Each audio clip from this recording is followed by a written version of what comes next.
Good morning, everybody. Welcome back to the channel. I know you were hoping for some more Knight Rider, but we don't have our upholstery back yet. He's still working on it, so that'll be here the next week or two. But what we do have is brand new to the channel, my brand new, to me, 2019 Mercedes E53 AMG with the exact spec, if I had built this car brand new, that I would have picked. And this was a gift from my wife. She knows that since I sold my SL63, I've been absolutely gutted, but we needed a family car, and this is it. And as beautiful as it is, we need to make it mine. And by making it mine, we need to put our touch on it. So I got Daniel from SeaWraps here to do what I have envisioned for this car. So stick along.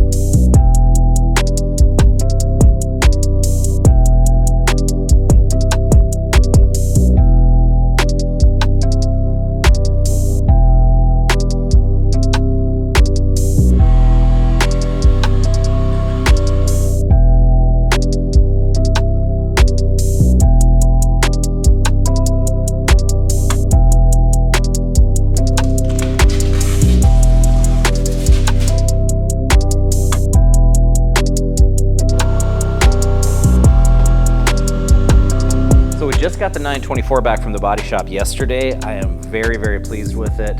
I'm gonna have All-Star Auto Glass come out and pull the windshield so that we can change the dashboard. Antonio is coming back to the channel here very soon. He wants to be a part of this. I've got a new carpet kit for it. The upholstery's already done in here, so you'll be seeing a lot of progress coming up on this real quick. I've also got the phone dial wheels for it. We're gonna replace these. I've got the headlights and everything. I'm really, really pleased with the body and paint. This car is straight as an arrow. Has not been color sanded and polished yet. We'll wait until we're all done reassembling everything, because I'm sure we're gonna scratch something that will require some touch up, but really, really excited about this.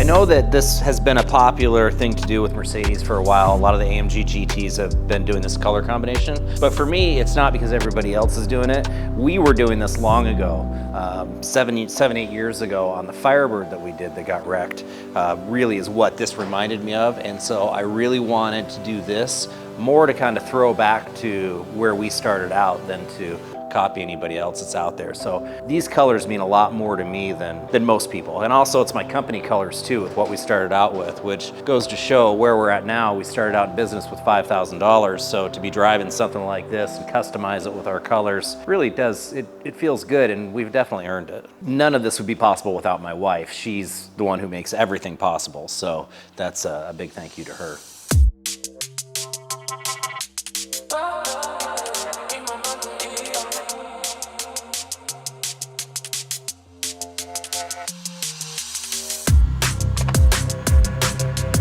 Well, I'm still waiting for the Knight Rider components to get back so that we can put the interior together. So we thought we'd put the Maserati in the shop and give it one more shot. I'm not giving up on this car. And you know, as a true car guy, when you've got one exotic car that's giving you issues, you can't figure out what's the best thing to do? Buy a second one that has the same problem. So imagine you're a Ferrari tech. You're sitting in your $1 million shop at the dealership, drinking a latte out of your $25,000 latte maker they put out in the shop for you, looking over Lake Washington, looking at the $300,000 car you're about to work on, and in rolls a first generation Honda Element, pulling that thing in on a tow rope looking like somebody lived in it. Now, that's exactly what happened at the local Ferrari dealer. They told the people they didn't want to work on the car. They insisted that they wanted them to work on it. They told them what the hourly rate was for diagnosis. They agreed. They said, step one, let's put a battery in it. They did. Still had no power. So the people just disappeared. Now, the Ferrari dealer ended up doing a lien on it, a mechanics lien, and then they called me and said, hey, just get this thing out of here. Well, it was so disgusting. I actually made them agree to detail it before they sent it down to me, because literally it looked like somebody lived in it. So they did that. The car looks great. First step when it got here, battery was dead. The battery that they put in it was no good. So we put a new battery in it, have power to everything, and lo and behold, it's the same issue that mine has. So we know the procedures and the steps to take on this, so Steve's back here. He can explain to you what he's doing and what he's got going.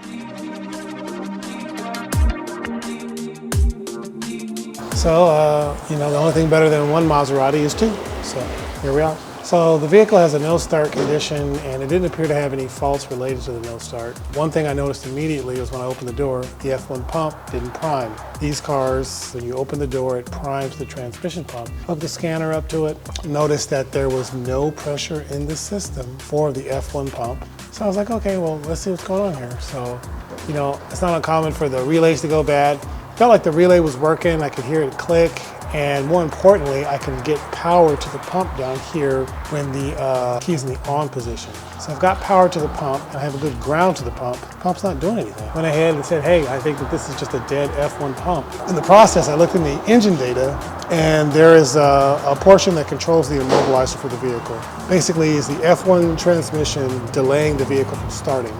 And the answer was no. So if you have a bad pump in that situation, I was like, well, you know, why don't we just jumper the starter? So we jumpered the starter and it fired right up. Sounded like it may have had a little bit of an exhaust leak, but that was it. Engine sounded really healthy. It didn't misfire, didn't do anything weird. And we know that this pump doesn't have any pressure in it. I said, hey, let's just put a pump in it. That's what I'm currently doing right now. So instead of dropping everything, the best thing to do, in my opinion, is just take the trunk out, take this exhaust pipe off and the shield, and you can get really good access to the area where the pump is and the reservoir. You gotta drain it, pull the hoses off, and then we're gonna see what happens. I got a feeling since I already got power, it's gonna kick on right away. We gotta do some bleeding, of course. Here's the best part.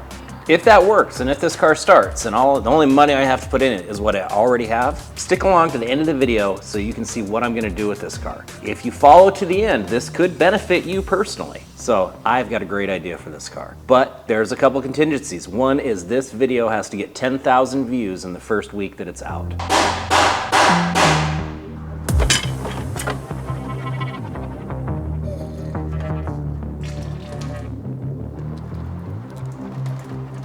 So this is the actual F1 pump. This is what builds the hydraulic pressure basically to make the body go and all the gears. If you were to just go online like Scuderia or somewhere and look to buy one of these are thousands and thousands of dollars new. But Fiat and a couple other cars used them on different models. Alfa Romeo used them. So if you know the number, which is right there, you can go on eBay and put that part number in, and you can find these for just a couple $100. There's plenty of used ones out there that are good that'll save you a ton of money. Start putting fluid in, then I'll connect it because I don't want it to aberrantly just cut on with no fluid in it. Then we're gonna try to run some tests, see how it responds. That'll let us know what to do next, but feeling pretty good about it. There we go, that pump primed. So when you open the driver's door on these cars, even if they're off, that's what initiates the F1 pump to prime. And this one was doing nothing before, but now with the new pump, when Steve opened the door, it's self-primed. So that's a really positive step. Lets us know we're in the right direction. So if I'm reading this correctly, the motor is bad in the pump. Because basically what's happening right now is the moment I turned the car on, I heard a pop. And I came over here and I noticed I didn't have power to the pump. And I was like, well, that's weird. I've had power the whole time. Came over here, my 30 amp fuse was blown.